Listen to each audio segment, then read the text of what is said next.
स्वागत है भैया सभी लोगों का फिर से अपनी पाठशाला में। तो शुरुआत करते हैं। हमारा जो चैप्टर था वो कार्बोहाइड्रेट तक पहुंच गया था, है ना। कार्बोहाइड्रेट से स्टार्ट करना है। तो अपन देखते हैं। सबसे पहले लिखा हुआ है कि कार्बोहाइड्रेट को पचनशीलता के आधार पर दो वर्गों में बांटा है। ठीक है, अब दो वर्गों में बांटा है। सबसे पहले दुष्पचनीय कार्बोहाइड्रेट या कच्चा रेशा, या उसी को कहा क्रूड फाइबर। अब समझना जरा, दुष्पचनी का मतलब ये नहीं होता कि नहीं पचेगा। अगर नहीं पचता तो अपचनी कहते। दुष्पचनी मतलब जो मुश्किल से पचे, आसानी से ना पचे ना, उसी को कच्चा रेशा कहा। तो इतना समझ लो कि पौधे के किस भाग में होता है ये। तो एक मोटा मोटा अगर हमको बोलना हो तो कहेंगे कि जो फल होता है, दाना होता है, उसको छोड़ के बाकी पूरा पौधा क्या है, कच्चा रेशा। अब मेनली कच्चा रेशा होता है तने में, शाखाओं में, है ना। तो तना शाखाएं जो है वो बनी है सेल्यूलोज की। देखा जाए तो सेल्यूलोज कहाँ है, कच्चे रेशे में। तो सेल्यूलोज क्या है, सवाल ये उठता है। तो मैं पहले भी बता चुका हूँ, सेल्यूलोज कार्बोहाइड्रेट की सबसे जटिलतम अवस्था है ना। जिस तरह सबसे सरलतम अवस्था अपन कहते हैं जो पच जाए वो शर्करा ग्लूकोज, ठीक है। जो ना पचे सबसे कठिन सबसे जटिल क्या है, वो सेल्यूलोज। तो यहाँ भी वही लिखा है, देखो, तने का वो भाग जो कठोर रेशे वाला होता है दुष्पचनी कार्बोहाइड्रेट कहलाता है, जैसे सेल्यूलोज और लिग्निन, है ना। आगे लिखा है कि इन्हें जुगाली करने वाले पशु ही पचा सकते हैं।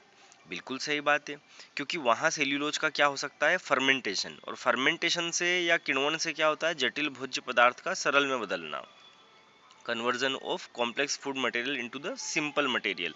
ये अपन रूमेन में पढ़ चुके हैं, नहीं समझ में आए तो पिछले वीडियोस देखना। आगे लिखा हुआ है कि रोमांथिका में बैक्टीरियल किण्वन द्वारा साधारण शर्करा में बदल दिया जाता है, वही बात जो अभी कही।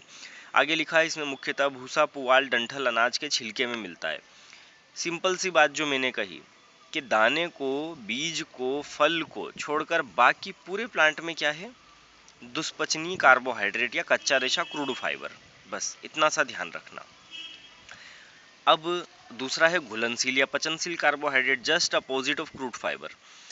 जो आसानी से ना पचे वो दुष्पचनी, जो आसानी से पच जाए वो पचनशील, डाइजेस्टिबल कार्बोहाइड्रेट, है ना। पहले नॉन डाइजेस्टिबल था, तो वही जो आसानी से पच जाए। कौन खा सकते हैं इनको, रोमांथी की आरोमांथी। भाई दुष्पचनी को कौन खा सकते थे, रोमांथी पशु। तो पचनशील को कौन खा सकते हैं, तो कई सारे कहेंगे आरोमांथी। लेकिन नहीं, जो आसानी से पच जाए उसको दोनों ही पचा सकते हैं ना, रोमांथी और आरोमांथी दोनों ही। और रोमांथी तो जब क्रूड फाइबर पचा सकते हैं तो सिंपल कार्बोहाइड्रेट तो पचा ही लेंगे। तो इसीलिए यहाँ आएगा दोनों। लेकिन मेनली ये किसका आहार होता है, तो अरोमांथियों का। हम नॉन रूमिनेंट्स में आते हैं, है ना। और इसीलिए हम वो चीज़ खाते हैं जो इजीली डाइजेस्टेबल हो। तो हम खाते हैं स्टार्च, शर्करा। शर्करा मतलब कि सारी शर्कराएं, शक्कर कह सकते हैं, शुगर कह सकते हैं सीधे सीधे, है ना। जैसे गन्ने में होती है सुक्रोज, या ग्रेप्स में होती है ग्लूकोज, या फ्रूट्स में होती है फ्रक्टोज। तो हम आसानी से पचा सकते हैं उनको। स्टार्च जितने भी ग्रेन हैं, है ना, ग्रेन में हो गया, फिर वीट, बार्ले, ओट, सारे ही ग्रेन में सभी के अंदर क्या होता है, स्टार्च। उसी स्टार्च को ही हम जो है चपाती के रूप में खाते हैं, और वही स्टार्च आगे चल के हमको एनर्जी देता है। आगे बढ़ते हैं। तो यहाँ समझ में आ गया होगा कार्बोहाइड्रेट भैया दो तरह की है, इजीली डाइजेस्टेबल और जो इजीली डाइजेस्टेबल नहीं है ना, क्रूड फाइबर। जो आसानी से पच जाए उसको सभी पचा सकते हैं, खा सकते हैं। जो आसानी से ना पचे, दुष्पचनीय है, क्रूड फाइबर है, उसको केवल रूमिनेंट्स ही पचा सकते हैं। आगे कहा है आहार देने के सिद्धांत। सिद्धांत में पहला पॉइंट है कि पशुओं का आहार अचानक नहीं बदलना चाहिए, 8 to 10 आवर्स का फीडिंग इंटरवल होना चाहिए।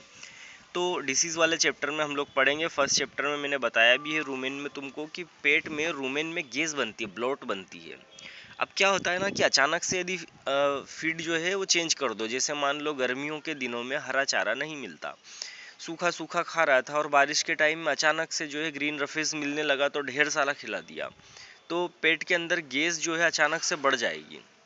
और इसको कहते हैं फिर अफरा, या जो अफरा या टिम्पेनिस या ब्लोट, है ना। तो ऐसे में जो है पशु को बीमार हो जाएगा, डेथ हो जाएगी। तो इसलिए 8 से 10 घंटे का फीडिंग इंटरवल होना चाहिए, अचानक से आहार नहीं बदलना कोई सा भी। अगला पॉइंट है, अच्छा, ये आहार देने के सिद्धांत जो है, हर एक पॉइंट अपने आप में पूछा गया क्वेश्चन है एग्जाम का। मैं हर क्वेश्चन में नहीं बोलूँगा कि ये आया है, लेकिन ये सारे ही क्वेश्चन आए हैं। इनसे रिलेटेड इनको चेंज करके कैसे बनाए हैं क्वेश्चन, उन पर ज़रूर बात करेंगे। दूसरा पॉइंट कहता है 100 kg शरीर भार पर ड्राई मैटर या शुष्क पदार्थ गाय बैल के लिए भैंस के लिए लिखा हुआ है। तो सबसे पहले काऊ के लिए लिखा है 2 to 2.5 kg एंड बफेलो और साथ में संकर गाय के लिए या क्रॉस ब्रीड के लिए लिखा है 3 kg।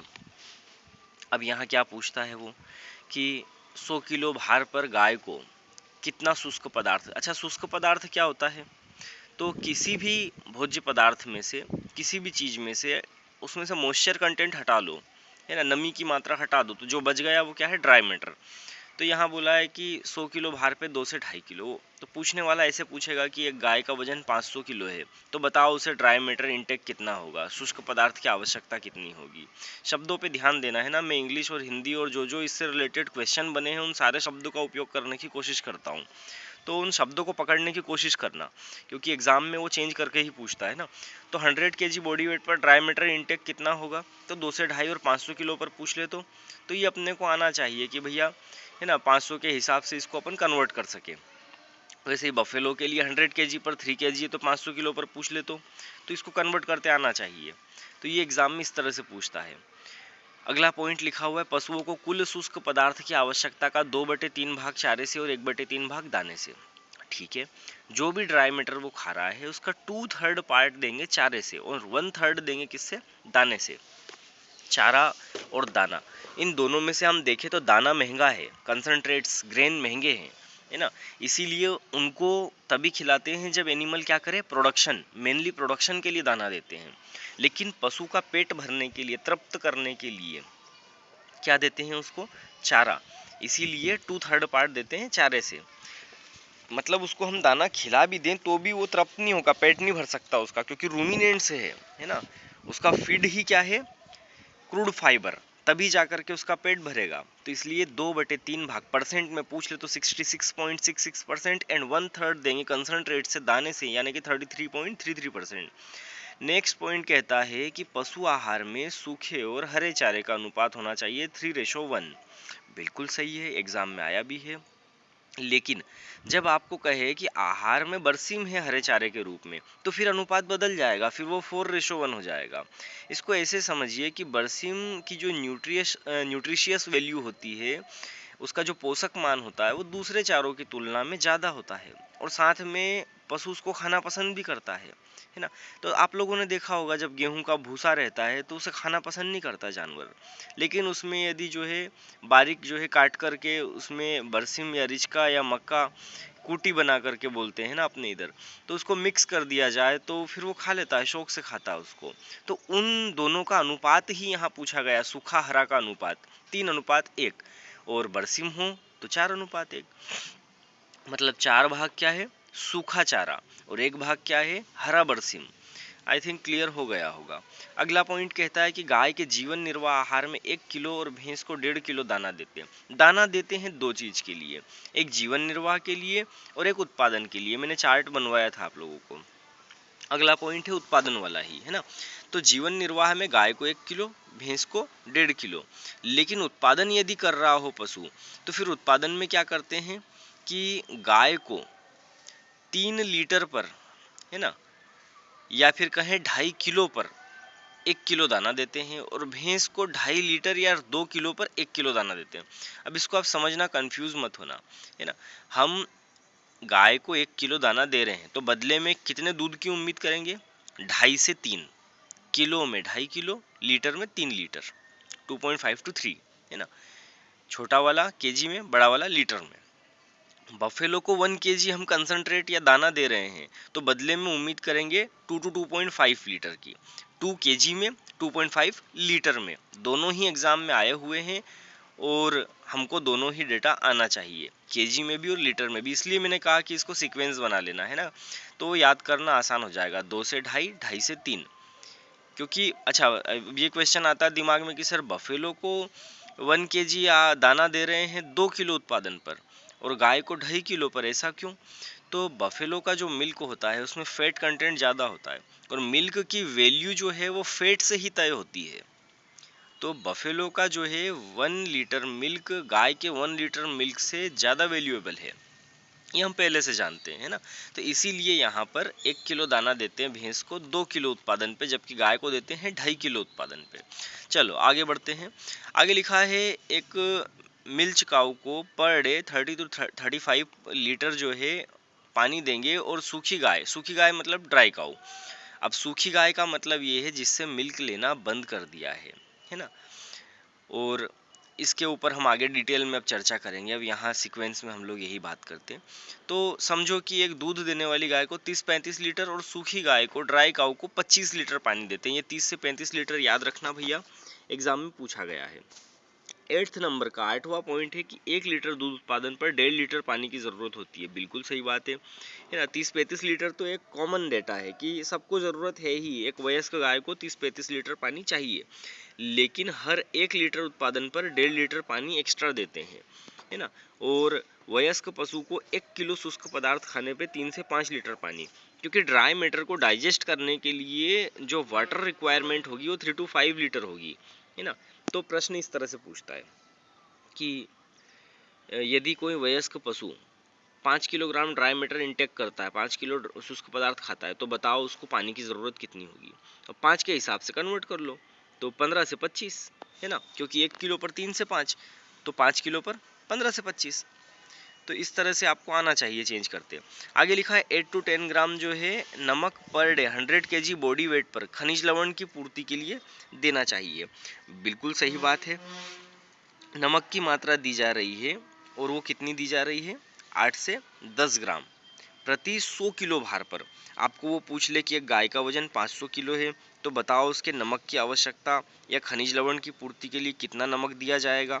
तो फिर आपको आना चाहिए कन्वर्ट करते 500 के लिए, ये 100 के लिए दिया है ना। अच्छा, अगर आपको पूछ ले कि पर डे कितना देंगे, अब समझना क्वेश्चन को। 100 kg बॉडी वेट पे पूछेगा तो 8 से 10 ग्राम, लेकिन उसने बॉडी वेट नहीं दिया, उसने पूछा है कि एक वयस्क गाय है, एक एडल्ट एनिमल है, उसको पर डे सॉल्ट की रिक्वायरमेंट कितनी होगी, तो आंसर होगा 50 to 60 ग्राम। ये नोट कर लेना आप लोग, है ना, यहाँ लिखा नहीं है।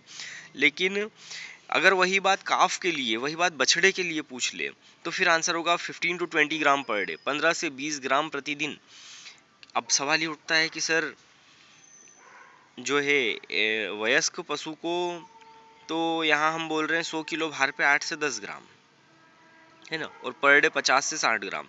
लेकिन बछड़े को 15 से 20 ग्राम ज़्यादा है, क्यों है, तो इसलिए भैया कि मिनरल्स और प्रोटीन की रिक्वायरमेंट काफ की ज़्यादा होगी हमेशा, क्योंकि वो अभी ग्रोइंग स्टेज में है, वो अभी बढ़ रहा है शरीर उसका, हड्डियाँ विकसित हो रही है उसकी, पूरा शरीर बन रहा है उसका, तो उसको मिनरल्स भी ज़्यादा चाहिए, उसको प्रोटीन भी ज़्यादा चाहिए, है ना। तो काफ के लिए 15 से 20 ग्राम, बछड़े के लिए 15 से 20 ग्राम। और पर डे यदि एडल्ट एनिमल के लिए पूछे तो 50 से 60 ग्राम, लेकिन यदि 100 kg पर पूछे तो 8 से 10 ग्राम। ये 2-3 बातें हैं आपको यहाँ से याद रखनी है, गड़बड़ नहीं करना, है ना। और यहाँ फिर से मैं एक पॉइंट और बता देता हूँ, 30 ग्राम बोन पाउडर, हड्डी का चूरा भी देते हैं, है ना, किसको, एक वयस्क गाय को पर डे, प्रतिदिन जो है एक गाय को 30 ग्राम हड्डी का चूरा, बोन पाउडर भी दिया जाता है। तो ये भी आप चाहो तो नोट कर लेना यहाँ। फिर इसके बाद में अगला पॉइंट कहता है कि एक बुल को, एक सांड को प्रजनन के दौरान जीवन निर्वाह आहार के अतिरिक्त 20 से 30% अतिरिक्त आहार देना चाहिए। तो इसको कहते हैं extra allowance. 20 to 30% extra allowance should be given to bull for breeding purpose. अब प्रजनन के लिए या ब्रीडिंग के लिए एक्स्ट्रा देते हैं, जो उसकी रिक्वायरमेंट है उसके अलावा, है ना। फिर इसके बाद में अगला पॉइंट कहता है गाय भैंस को हरे चारे की अधिकतम 35 से 40 किलो मात्रा। बिल्कुल सही बात है, इससे ज़्यादा खिलाएंगे तो वही अफरा होने लगेगा, है ना, टिम्पेनी या ब्लॉट होने लगेगा, पेट में गैस बनने लगेगी, पूछा गया है वैसे ये। अगला पॉइंट है कि दूध दोहने के 1 घंटे पूर्व आहार खिलाने का काम पूरा कर लेना चाहिए। बिल्कुल सही बात है, 1 घंटे पहले खिला पिला के फ्री हो जाना चाहिए, खुरेरा कर लेना चाहिए, सारी चीज़ें कर लेनी चाहिए मिल्किंग के पहले। फिर इसके बाद कहा है कि आहार में कैल्शियम फास्फोरस का रेशो 2:1। ये बात याद रखना भैया, है ना, कि जहाँ भी आप पढ़ोगे हमेशा आपको लगभग यही मिलेगा, कैल्शियम फास्फोरस का जो रेशो है वो 2:1 में ही मिलेगा। और जो आहार अपन दे रहे हैं उनमें भी आपको 2:1 में ही मिलेगा, है ना। आगे में फिश मील और मीट मील, बोन पाउडर, मांस चूर्ण, मछली चूर्ण, हड्डी का चूरा, इन सब के अंदर अपन देखेंगे कैल्शियम और फास्फोरस का अनुपात हमको 2:1 के अनुपात में ही मिलता है। मतलब फास्फोरस से हमेशा कैल्शियम 2 गुना ही मिलेगा आहार में भी, इसीलिए जो हम खिला रहे हैं पशु को उसमें भी अनुपात 2:1 लेते हैं। आगे लिखा है नाइट्रोजन और सल्फर का अनुपात 10:1 है ना, लेकिन आपको 10:1 ना मिले तो फिर 15:1 लगाना है, ये क्वेश्चन भी देखने को मिला है। फिर आगे कहा है कि दूध देने वाले पशु के दाने में 17% DCP एंड TDN का डेटा गलत लिखा हुआ है, ठीक कर लेना आप लोग, है ना। ये 70% आना चाहिए, 70% TDN होता है। अब यहाँ पर DCP क्या है और TDN क्या है पहले हम ये समझ लेते हैं, फिर हम नीचे वाला चार्ट देखते हैं, है ना। या एक काम करते हैं 15-16 पॉइंट और पढ़ लेते हैं, फिर चार्ट को समझते हैं। लिखा अगला पॉइंट कि बक यानी कि बकरे को, है ना, बकरे के नर को, वयस्क नर को, है ना, एडल्ट मेल को बक कहते हैं। कहा है पर डे उसको प्रजनन के लिए 400 ग्राम अतिरिक्त दाना देना चाहिए। बिल्कुल सही बात है, एग्जाम में पूछा गया क्वेश्चन है। और यदि फीमेल गोट है तो उसको 500 ग्राम पर डे सारी आवश्यकताओं की पूर्ति के लिए कंसंट्रेट दिया, 400 ग्राम 500 ग्राम, याद रखना नर और मादा, है ना। ये पूछा गया क्वेश्चन है दोनों। तो बात चल रही थी DCP और TDN क्या है। DCP मतलब डाइजेस्टेबल क्रूड प्रोटीन, मतलब कि पचने वाली प्रोटीन, जो पच जाए। अब मैं कहूँ कि मैंने 20 ग्राम प्रोटीन खाई है, तो क्या वो DCP है? जरूरी नहीं है कि आपने जो खाया है वो DCP हो। जो खाया वो टोटल प्रोटीन है, उसको आप कह सकते हो CP, कच्ची प्रोटीन, क्रूड प्रोटीन। लेकिन उस CP में से जितनी बॉडी डाइजेस्ट कर देगी, जितना आप पचा लोगे, वो क्या है? DCP। नहीं आई बात समझ में? जो टोटल अमाउंट है प्रोटीन का लिया जा रहा वो CP, उसमें से जो डाइजेस्ट हो जाए वो DCP, है ना। मतलब कि CP बड़ा होगा कि DCP हमेशा? तो CP, क्योंकि CP में से ही क्या निकलेगा? DCP। मान लो आपने 20 ग्राम खाया, बॉडी ने 10 ग्राम डाइजेस्ट किया, तो क्या हुआ? DCP 10 ग्राम, है ना, 10 ग्राम। और जो खाया था 20 ग्राम, वो क्या है उसका? CP। फिर आगे कहा TDN, टोटल डाइजेस्टेबल न्यूट्रिएंट, कुल पाच्य तत्व या कुल पचनशील तत्व भी कह सकते हैं इसको, जो है 70% सबके लिए। तो TDN में क्या आते हैं? जैसे DCP में तो केवल प्रोटीन आया, TDN में कार्बोहाइड्रेट, प्रोटीन, फैट सबको ऐड कर लो और जो जो एनर्जी दे रहे हैं सब जोड़ने के बाद जो टोटल आएगा वो क्या है? TDN। इसलिए TDN हमेशा ज़्यादा ही होता है। तो सांड के लिए, बुल के लिए DCP है 12%, है ना। रेंज में कहें तो 10 से 12%, 10 to 12%, ये याद रखना, एग्जाम में पूछा गया है। अब इसमें कंडीशन है कि एक होता है यंग बुल और एक होता है एडल्ट बुल। ये जो डेटा है ये एडल्ट बुल के लिए, एक वयस्क नर के लिए है ना, 10 से 12% रेंज में। लेकिन वो कंडीशन दे दे कि DCP requirement for young bull, है ना, युवा नर पशु के लिए DCP की ज़रूरत क्या होगी। और वहाँ ऑप्शन में आपको 10 से 12 भी दिया है और 12 से 15 दिया है, 12 to 15%। तो फिर आंसर होगा 12 से 15%, 12 to 15%। ये आपको ध्यान रखना है ना। जो मैंने बोला उसको फिर से सुनना है, एग्जाम में पूछा गया। अगला पॉइंट है गाय, काऊ के लिए 17% DCP, लेकिन अगर रेंज में पूछे तो 16 to 18%। याद रखना, रेंज में अगर कहे तो 16 to 18%, है ना, एग्जैक्ट 17%। और आपको याद होगा कि अपन ने जब कंपोजिशन ऑफ एनिमल बॉडी पढ़ा था तो वहाँ प्रोटीन पढ़ा था 16 to 18%। मतलब जितना परसेंट प्रोटीन बॉडी के अंदर है उतना ही उसको फीड में भी दे रहे हैं। आ रही बात समझ में? 16 to 18%। और TDN सबके लिए 70%। फिर आगे है काफ, बछड़ा, उसके लिए DCP लिखा हुआ है 20%, रेंज में कहें तो 20 से 22%, है ना। और TDN जो है 70%, रेंज में 70 से 72%। ये भी एग्जाम में आया हुआ है। तो इस तरह से ये सारे पॉइंट हो गए, है ना। अब इनको दोबारा से एक बार सुनना, पढ़ना और समझना, है ना। अच्छा, सबसे पहला वाला जो पॉइंट था उस पर हम फिर से आते हैं। थोड़ा सा मैं आपको एक आध एक्स्ट्रा पॉइंट बता देता हूँ। यहाँ दूसरा वाला पॉइंट लिखा 100 kg बॉडी वेट पर, है ना, गाय को 2 से 2.5 किलो और भैंस को जो है 3 किलोग्राम क्या देना चाहिए? ड्राई मैटर या शुष्क पदार्थ, है ना। अब यहाँ एक सीक्वेंस बना लेना, ये केवल 2 ही पॉइंट लिखे हैं लेकिन और भी हैं अपने पास। अगर हीफर काफ के लिए पूछ ले, है ना, हीफर काफ क्या होती है ये मैं पढ़ा चुका हूँ आप लोगों को। तो हीफर काफ के लिए 1.5 से 2 किलोग्राम शुष्क पदार्थ, 1.5 to 2 kg।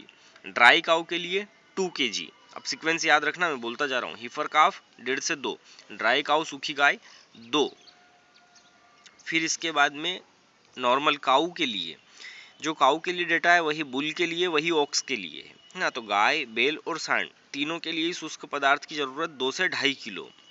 भैंस के लिए और संकर गाय के लिए, buffalo and cross breed of cow 3 kg 3 kilo.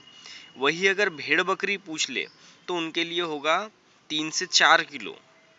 और यदि बकरी है लेकिन दूध उत्पादन वाली है, मिल्च गोट है, दुधारू बकरी है, तो फिर 5 से 7 किलो ड्राई मैटर इनटेक पर 100 kg body weight. It means highest dry matter requirement capacity किसकी होती है, तो मिल्च गोट की, दुधारू बकरी की। मतलब एक गाय ज़्यादा खाएगी कि एक बकरी ज़्यादा खाएगी? बकरी। पर यूनिट बॉडी वेट पर तो बकरी ज़्यादा खाएगी। मतलब ऐसे समझो कि 100 किलो की गाय और 100 किलो की बकरी है, तो ज़्यादा रिक्वायरमेंट किसकी है? बकरी की, है ना। इसीलिए देखते हैं बकरी का पेट कभी नहीं भरता, जब भी पत्तियाँ देखती है बिल्कुल आ जाती है। तो ये इस तरह से याद रखना है ना, मैंने सीक्वेंस बता दिया है और ये सारी बातें काम की थी। आगे फिर आपके पास में वर्गीकरण दिया हुआ है ना। अब इसको अपन समझ लेते हैं थोड़ा सा। सबसे पहले पशु आहार को 3 हिस्सों में बांट दिया। 3 हिस्से कौन कौन से? पहला लिखा है मोटे चारे, फिर लिखा है दाना, फिर लिखा है उपजात, औद्योगिक उपजात। अंतर क्या है? तो मोटे चारे में कहा है TDN 60% से कम और क्रूड फाइबर 18% से अधिक, है ना। अब जो ना पचे वो 18 से ज़्यादा, और जो एनर्जी देगा वो TDN 60 से कम। तो इसको कहा मोटे चारे। इसीलिए तो हम चारे जानवरों को खिलाते हैं जो आसानी से ना पचे, क्योंकि रेशा 18 से ज़्यादा। लेकिन इसका उल्टा कर दो कि TDN 60 से ज़्यादा और कच्चा रेशा या क्रूड फाइबर 18 से कम, तो फिर इसको क्या कहेंगे? इसको कहेंगे दाना, है ना। इसको ऐसे समझो, सबसे पहले दाने में जो है लिखा नहीं है, है ना, उल्टा लिखा हुआ है। अपन इसको ठीक कर लेंगे, ध्यान से पढ़ो जरा, जो कंसंट्रेट लिखा हुआ है उस पर। तो यहाँ जो है ये TDN लिखा हुआ है 60 से कम, जो कि होना चाहिए मोर देन 60%, 60 से अधिक, और कच्चा रेशा होना चाहिए 18 से कम, तब जाके उसको कहेंगे दाना, है ना। ये बात ध्यान रखना। तो उल्टा कर दो, चारे का उल्टा क्या है? दाना। इसीलिए दाना कौन खाते हैं? हम, और चारा खाते हैं पशु, क्योंकि चारे में क्या ज़्यादा है? रेशा, और दाने में क्या ज़्यादा है? TDN। काम की चीज़ क्या है? TDN। आगे कहा है मोटे चारे में, फिर आगे बोला गया है कि ये 2 तरह के, सूखे चारे और हरे चारे, है ना। अब चारे सिंपल सी बात है, सूखे और हरे। सूखे मतलब जिनको सुखा लिया, मॉइस्चर % कम हो गया। कितना है यहाँ पर? सॉरी, हाँ ठीक है। और हरे चारे में मॉइस्चर % ज़्यादा होगा, ठीक है। तो सूखे चारे में नमी कही है 10 से 15%। अब मैंने थोड़ी देर पहले आपको एक बात कही थी, इसको जरा ध्यान से सुनना। ये क्या है? ट्रिक है। ये पूरा चार्ट ही अपने आप में ट्रिक है। आगे एक बड़ा सा आपको चार्ट मिलेगा DCP TDN का, उसको याद नहीं करना है, बस इसमें अपने जो ट्रिक लिखी है अपन ने वो याद रखनी है। तो सूखे चारे में जो है, अगर पूछे कि नमी की मात्रा 10 से 15, किसी भी चीज़ में से मॉइस्चर कंटेंट हटा दो तो जो बच गया वो क्या? Dry matter. मतलब कि अगर यहाँ पर नमी अगर 10 से 15% है, तो जो बच गया है वो क्या है? 90% क्या है? ड्राई मैटर, शुष्क पदार्थ। वैसे ही हरे चारे में अगर पूछें, ग्रीन रफेज में पूछे कि मॉइस्चर कंटेंट कितना, तो 50 to 75%। दोनों में से एक डेटा लगाना हो तो 50%, है ना। तो मॉइस्चर यहाँ 50 है, तो जो बच गया ड्राई मैटर क्या है? वो भी 50, है ना। अच्छा, एक कंडीशन है कि यदि हरे चारे में नमी की मात्रा 75% से ज़्यादा हो जाए तो उसको क्या कहेंगे? उसको कहेंगे रसीले चारे, कोमल चारे या सक्यूलेंट। याद रखना, रसीले चारे, कोमल चारे या सक्यूलेंट। पूछा गया क्वेश्चन है एग्जाम में, है ना। सक्यूलेंट किसे कहते हैं? जिनमें 75% से ज़्यादा नमी हो, है ना। सक्यूलेंट का स्पेलिंग याद रखना, SUCCULENT। फिर आगे कहा है कि सूखे चारे भी फिर आगे 2 तरह के, दलहनी और अदलहनी। हरे भी 2 तरह के, खरीफ के और रबी के, फिर उसमें भी दलहन अदलहन। तो पहले हम बात करते हैं सूखे चारे की, है ना। तो सूखे चारे में हमने पहले लिखा दलहनी चारे। दलहन में सिंपल सी बात है, दाल वाले जितने भी चारे होंगे उनमें प्रोटीन जो है वो ज़्यादा होगा और अदलहन में कम होगा। तो हमारे पास में पहले लिखा हुआ है अदलहनी चारे। DCP 0 से 1%, ये ट्रिक है। DCP 0 to 1%, TDN 40% around. 40 की जगह यहाँ 45 लिख लेना या रेंज बना लेना 40 से 45, ये ज़्यादा ठीक रहेगा, 40 to 45%, है ना। आगे हम जब पढ़ेंगे चार्ट तो वहाँ ये चीज़ काम आएगी आप लोगों को। तो 40 से 45। अदलहन में DCP 0 से 1, ये इसलिए बोला क्योंकि आगे आपको ये सब जगह काम आएगा। देखना चाहते हो कहाँ काम आएगा, तो ये देखो, सबसे पहले गेहूं के भूसे में 5 कच्ची प्रोटीन DCP लिखी हुई है 0%, जौ के भूसे में 0.6 to 0.8%, जई में 0.1%, है ना। फिर धान के भूसे में 0%, ज्वार की कड़वी में 0.5 to 1%, और मक्का की कड़वी की, मतलब कि इन सब में यदि हम रेंज देखें तो सब में दिख रहा है 0 to 1%। अब आप समझ लो कि 0 से 1% के बीच में ये सारे आ गए हैं, है ना। तो इसलिए वहाँ ट्रिक बताई है कि जितने भी सूखे चारे हैं किसके, अदलहन के, उनमें 0 से 1%, लेकिन दलहन के होंगे तो 2 से 3%, जैसे आप यहाँ पर देख पा रहे होंगे अरहर का भूसा, है ना। फिर इसके बाद में ये रिचका और बरसिम, इन दोनों में भी 2 से 3% के बीच में, लोबिया, है ना, इसमें भी 2 से 3% के बीच में। तो यही सारी चीज़ें वहाँ पर मिलने वाली है। मैंने कहा TDN 40 से 45 कर लो रेंज में, है ना। तो यहाँ हम देख पा रहे हैं ये वही सारी चीज़ें लिखी हुई है। तो 40 to 45 के बीच में ही सब में चल रहा है, जितने भी अदलहन है उनकी बात चल रही है ना। तो इसको आप ध्यान से सुनो और इसको पढ़ो, क्योंकि यही काम आएगा आगे, है ना। तो ये रहा, फिर से आ गए अपन, ट्रिक क्या लिखी हुई है, DCP 0 to 1% अदलहन में, है ना। तो याद रखो भैया, ये चीज़ याद रखनी है अपने को। और TDN 40% और रेंज में 40 to 45%। एग्जाम्पल लिखा है गेहूं का भूसा, जई का भूसा, जौ का भूसा, ज्वार बाजरा मक्का धान आदि का पुआल। अब अपन आगे वापस से पढ़ेंगे इसके बारे में। फिर इसके बाद लिखा है दलहनी, तो सिंपल सी बात है, लेग्यूम्स में 0 to 1% DCP और TDN लिखा है 40%, है ना। तो यहाँ पर थोड़ा सा गड़बड़ है, ठीक करना है आपको, इसे 0 to 1% नहीं कहेंगे यहाँ, है ना। DCP जो है वो आएगा 2 to 3%, 2 से 3%, है ना। ये 0 to 1 को हटाकर लिखना 2 to 3%। और TDN जो है वो आएगा 30 to 40% रेंज में, एग्जैक्ट 40% ठीक है। एग्जाम्पल दलहन में लिखा है बरसिम, लूसर्न का भूसा और चने का भूसा। याद नहीं रखना अपने को, सिंपल से याद रखनी, जितने भी पल्सेस है, जितने भी दलहन है, उन सबके सूखे चारे, खत्म हो गया, है ना। फिर इसके बाद में हरे चारे में अगर अपन बात करें तो हरे चारे में पहले लिखा हुआ है खरीफ के हरे चारे। अब खरीफ के हरे चारे देख लेते हैं भैया। खरीफ के हरे चारे में सबसे पहले लिखा हुआ है दलहन। अब दलहन में DCP 2 से 3%, वही फिर से 2 to 3% DCP और 10% TDN। TDN कम हो जाएगा, क्यों, क्योंकि हरा चारा है, मॉइस्चर कंटेंट ज़्यादा है, इसलिए TDN कम हो जाएगा, है ना। तो एग्जाम्पल लिखा है लोबिया और ग्वार, क्लस्टर बीन और काउपी। अगला है अदलहन। अदलहन में फिर वही 0.5 to 1%, पहले भी यही था 0 to 1, अब 0.5 to 1 DCP है और TDN 10 to 15%, है ना। ज्वार मक्का, ये आगे काम आएगा चार्ट में, इसलिए ये DCP TDN आपको याद रखना है। और हम रबी सीजन में देखें तो रबी सीजन में लूसन बरसीम आता है, और यदि अदलहन में देखें तो जो जई आता है ना। फिर इसके बाद में दाने की अपन बात करते हैं। दाने में लिखा हुआ है कि 2 तरह के होते हैं, एक होता है प्रोटीन वाला और एक होता है कार्बोहाइड्रेट वाला, है ना। एक अधिक प्रोटीन वाले और एक अधिक ऊर्जा वाले, कार्बोहाइड्रेट वाले। ठीक कर लेना, बड़ा मिसप्रिंट है यार, ये अधिक कार्बोहाइड्रेट वाले या ऊर्जा वाले आएंगे यहाँ पर, है ना। फिर यहाँ लिखा हुआ है प्रोटीन वालों में CP 18% से ज़्यादा, बिल्कुल सही है। CP मतलब क्रूड प्रोटीन, कच्ची प्रोटीन। तो जब प्रोटीन 18 से ज़्यादा हो तो प्रोटीन वाले दाने, और प्रोटीन 18 से कम हो तो ऊर्जा वाले दाने, कार्बोहाइड्रेट वाले दाने, है ना।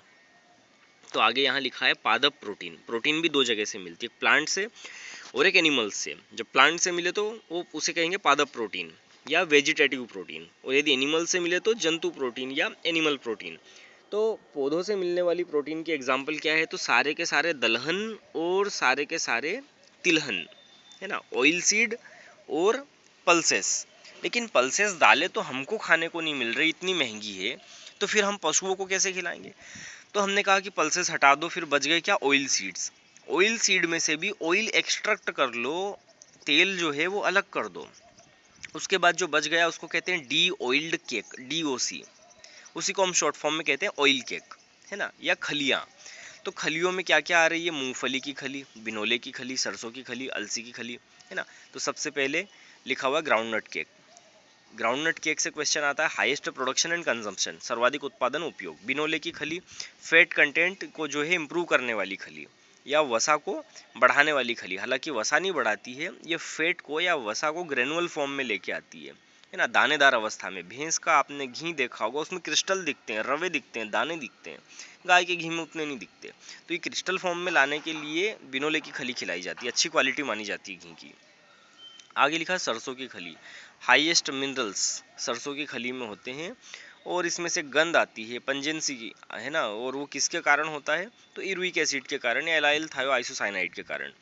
फिर आगे लिखा है अलसी की खली, लिंसीड ऑयल केक, है ना। बाबा रामदेव आजकल खूब बेच रहे हैं भुनी हुई अलसी। तो स्टमक पेन में अच्छी होती है, तो जब भी पेट का दर्द हो पशु को तो उसको खिलाया जाता है, कब्ज दूर करती है। आगे लिखा है जंतु प्रोटीन या एनिमल प्रोटीन के, तो लिखा है fish powder, meat powder, bone powder, मांस की छीलन, दूध के उपजात। दूध के उपजात भी इसी में आएंगे ना, छाछ, दही, जितनी भी चीज़ें हैं वो सारी चीज़ें आ जाएंगी जंतु प्रोटीन में। क्यों आएगी, क्योंकि मिल्क जो है वो एनिमल प्रोडक्ट ही है। फिर आगे लिखा हुआ है कार्बोहाइड्रेट वाले, भैया ठीक कर लेना इसको, है ना, यहाँ पे ये गड़बड़ है थोड़ा सा। जो अधिक प्रोटीन वाले लिखा हुआ है इसमें आना चाहिए अधिक कार्बोहाइड्रेट वाले दाने, ठीक है। तो यहाँ पर आएगा कि CP होना चाहिए 18% से कम, ठीक है। यहाँ दो भागों में बांट दिया, संपूर्ण दाने और उपजात, होल ग्रेन और उसी के उपजात। उपजात मतलब कि उसके बाई प्रोडक्ट कह सकते हैं अपन। कैसे, तो जैसे एक पूरा का पूरा दाना है, गेहूं का दाना, लेकिन उस दाने को यदि अपन तोड़ दें, पीस दें थोड़ा, तो बन जाएगा दलिया, और पीस दें तो आटा, और पीस दें तो मैदा। तो ये सारे क्या हैं उसके, ये सारे हैं उसके बाय प्रोडक्ट कह सकते हैं अपन उसको, है ना, सेकेंडरी प्रोडक्ट कह सकते हैं उसको। तो यहाँ पर सबसे पहले जो है आ रहा है संपूर्ण दाने, पूरा दाना। ज्वार, बाजरा, मक्का, जौ, जई, जितने भी कंसंट्रेट्स हैं, जितने भी अदलहन हैं, अनाज वर्गीय हैं, उन सारे के सारे दाने, और उनको तोड़कर जो बनाया जाए वो क्या है, उपजात, चोकर, आटा, चूनी, छिलका, टुकड़ी, है ना, पढ़ते हैं आगे इनके बारे में। तो ये हो गया आपका चार्ट भैया। फिर बच गया लास्ट में इंडस्ट्रियल बाई प्रोडक्ट या औद्योगिक उपजात, यूरिया, सिरा और डाइट इन्हांसर, आहार वर्धक पदार्थ, है ना, जो उद्योगों से मिले, फैक्ट्रीज से मिले, है ना, जो घर में ना बन सके, वो औद्योगिक उपजात। बस इतना याद रखो। तो ये हो गया।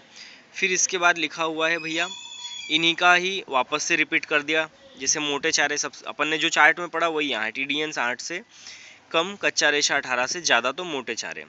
काम की बात ये लिखी हुई है यहाँ पर कि पशुओं के पूरे आहार का 75% या थर्ड फोर्थ पार्ट मोटे चारे से दिया जाता है, अपने रफेज से दिया जाता है। पूछा गया क्वेश्चन है, याद रखना। दो हिस्सों में बांट दिया, वही सूखे मोटे चारे, हरे मोटे चारे।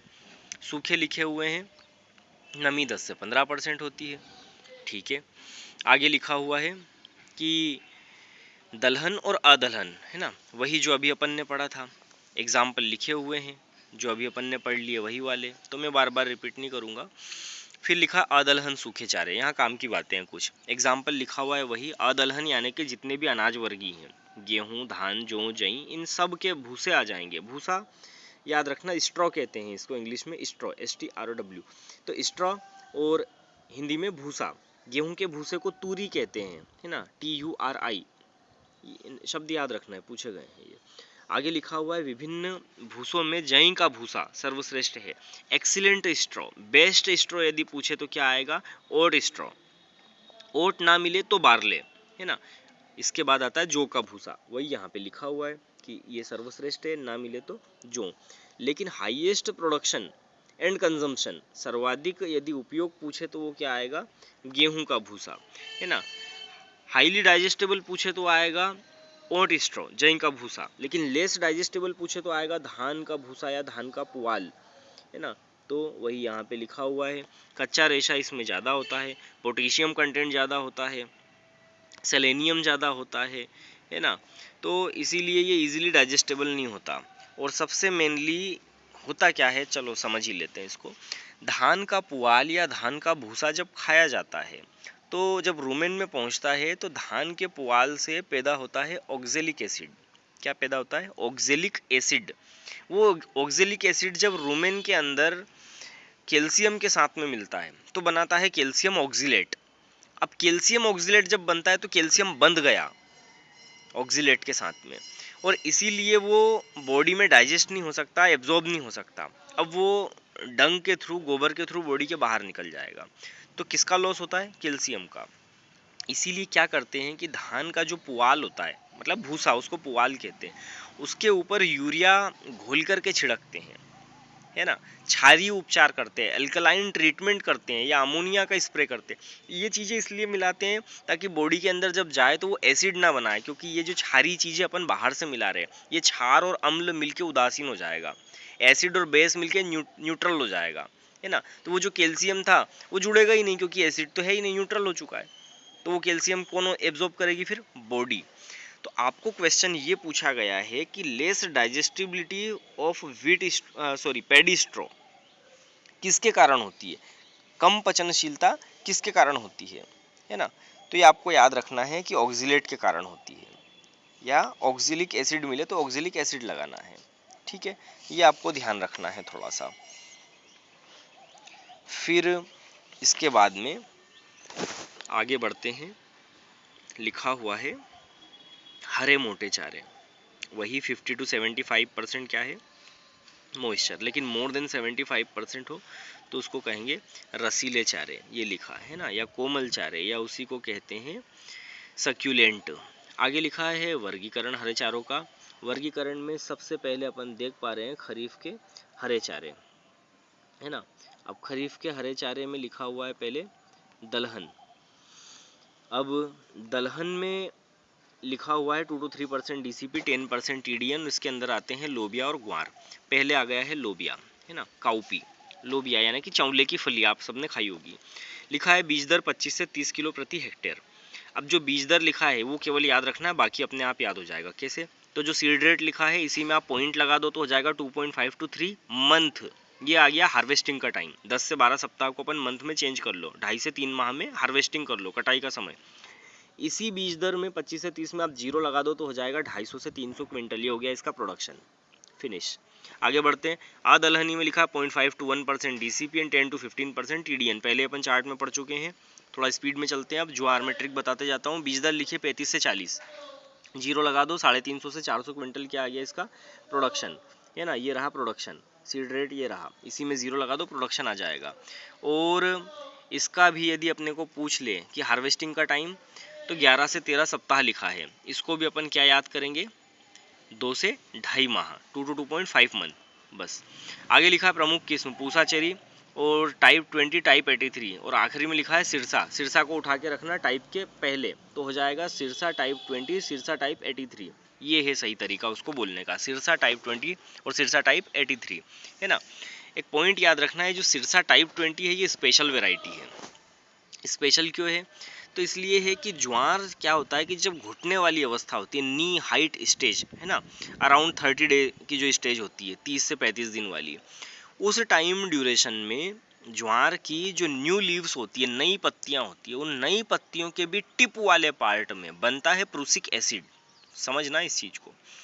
अब ये प्रूसिक एसिड बनने की जो दर है ये बढ़ जाती है कब? जब ड्रॉट वाली कंडीशन हो, सूखे वाली स्थिति हो, है ना।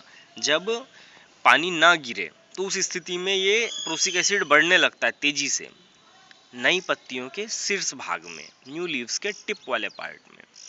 अब ये प्रूसिक एसिड है, इसको यदि जानवर खा लेगा, या कहें कि जब ज्वार की नई पत्तियां ज़्यादा खा लेगा, तो यही प्रूसिक एसिड रूमेन के अंदर जब जाएगा तो ये साइनाइड में कन्वर्ट हो जाएगा। और साइनाइड क्या है? तीव्र जहर होता है। तो उसी को HCN लिखते हैं, हाइड्रोसाइनिन लिखते हैं, है ना, साइनोजन कहते हैं, साइनाइड कहते हैं। तो बात एक ही है, और इसीलिए डेथ हो जाएगी उसकी। तो छोटी अवस्था में कभी भी ज्वार नहीं खिलाते, है ना। इसीलिए जनरली अपन देखते हैं कि जो चेरी लगाते हैं, है ना, वो मेज की लगाते हैं, मेज स्टोबर लगाते हैं, मक्का की चेरी, ज्वार की चेरी नहीं लगाते ज़्यादा, है ना।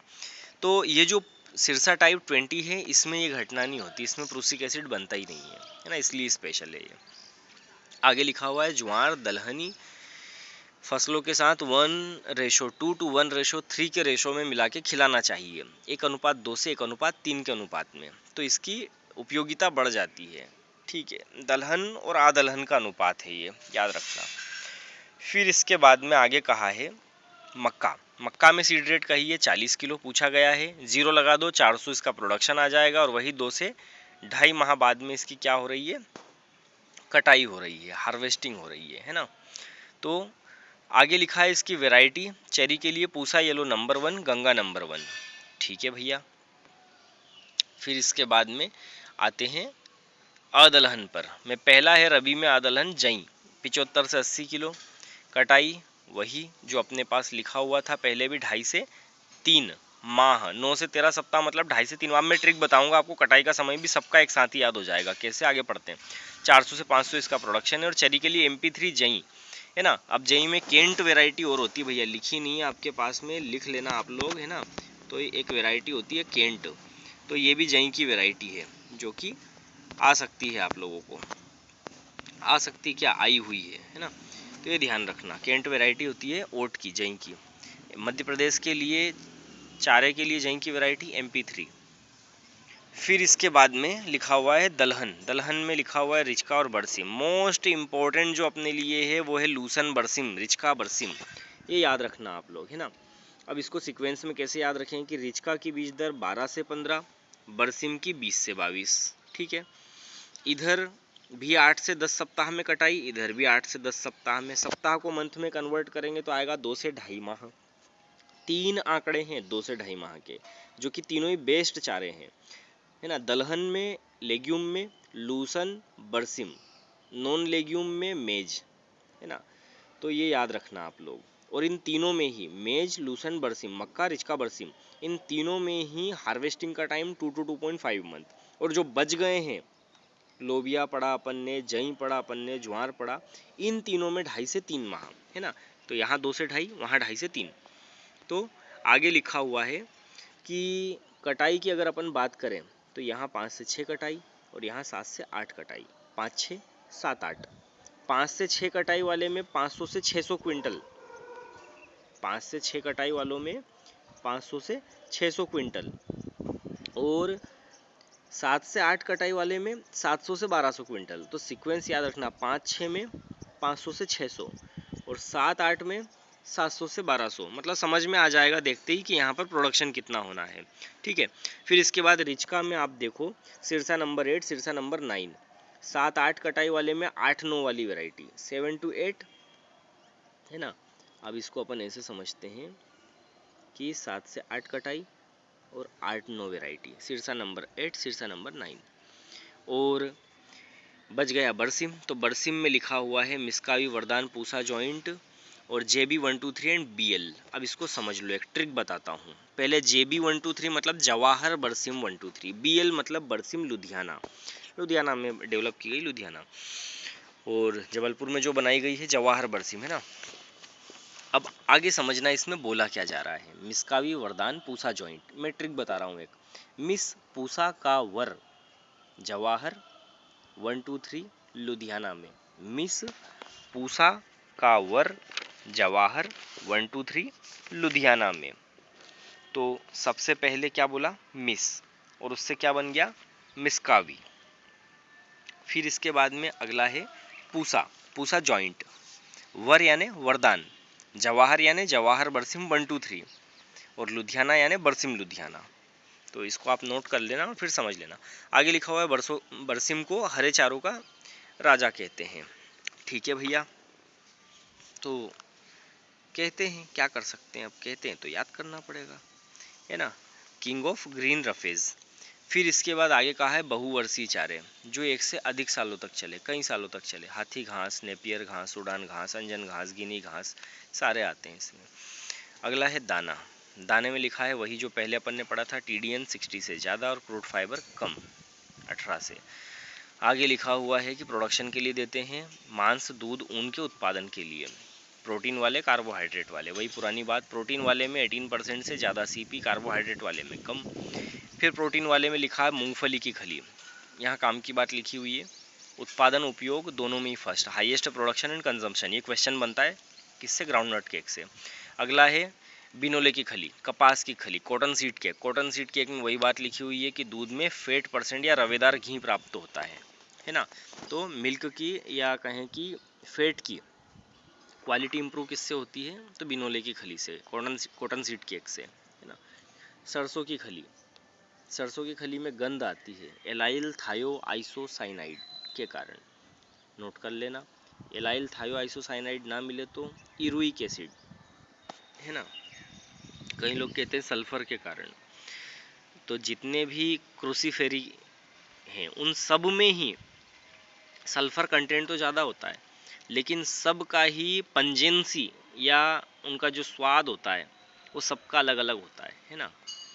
और जो गंध होती है वो भी सबकी अलग अलग होती है। तो सल्फर तो सब में ज़्यादा होता है, लेकिन स्पेसिफिक यदि पूछ ले कि किस केमिकल के कारण, तो एलाइल थायोआइसोसाइनाइड, ना मिले तो इरुइक एसिड, दोनों याद रखना, इरुइक एसिड।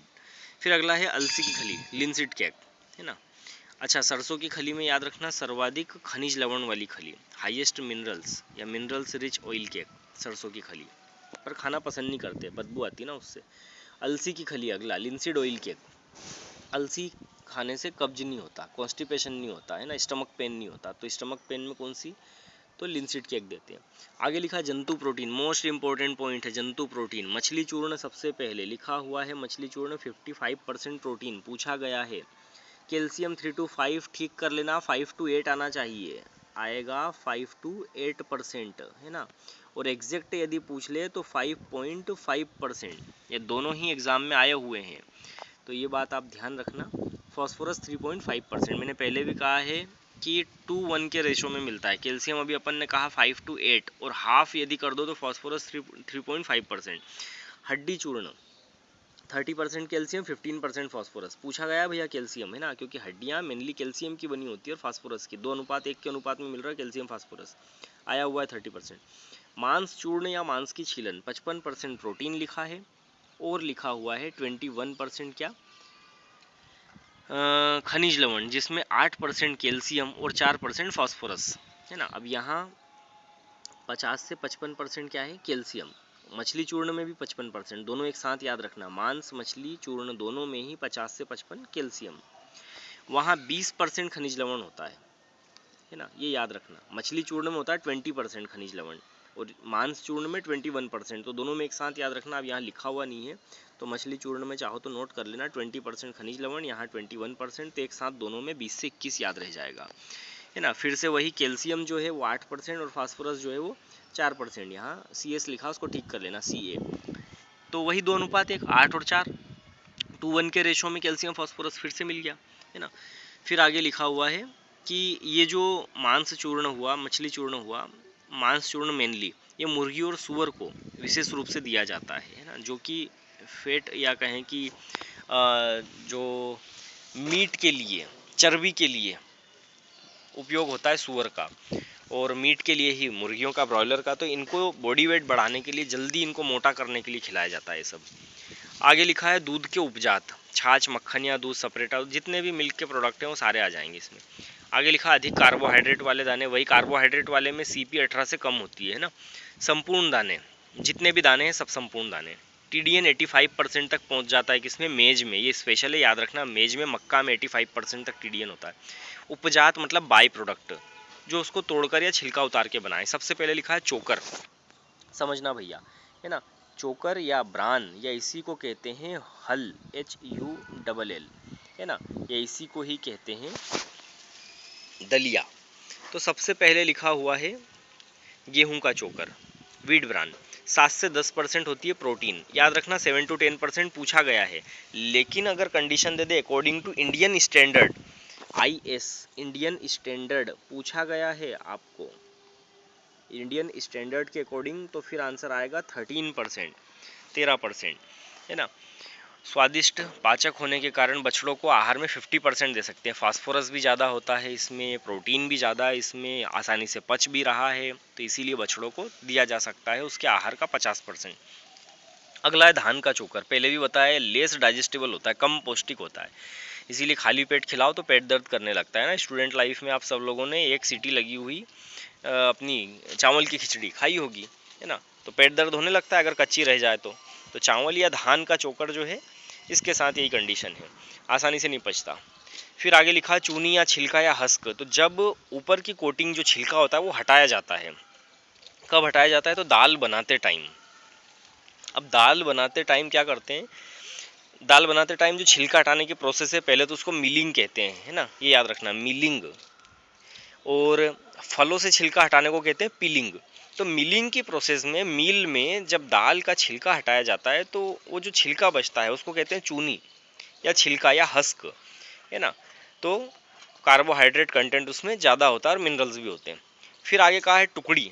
अब ये टुकड़ी दोनों की हो सकती है, कार्बोहाइड्रेट या अनाज वर्गीय की भी और दलहन की भी, दालों की भी। अब यहाँ हम दाल वाली टुकड़ी की बात कर रहे हैं। तो दाल बनाते टाइम या मिलिंग के टाइम जो टुकड़े टूट जाते हैं दाल के, उनको टुकड़ी कहते हैं, है ना। उसमें प्रोटीन ज़्यादा होता है क्योंकि दाल की टुकड़ी है, तो प्रोटीन और खनिज लवण ज़्यादा होगा। औद्योगिक उपजात, पहला लिखा है सिरा, शक्कर के कारखानों से मिलता है ना। और सिरा आप लोगों ने खाया भी होगा, देखा भी होगा। तो केन जूस जो होता है, जब उससे शक्कर बनाई जाती है, गुड़ बनाया जाता है, तो उस टाइम पर उसके ऊपर जो मेल, जो झाग इकट्ठा होता है वो अलग करते जाते हैं और उसको प्रोसेस करके जो गुड़ तो नहीं लेकिन उसके जैसा ही एक जो बाय प्रोडक्ट बनता है उसको कहते हैं सीरा या मोलेसस, है ना। कार्बोहाइड्रेट कंटेंट ज़्यादा होता है इसीलिए इसको खिलाया जाता है।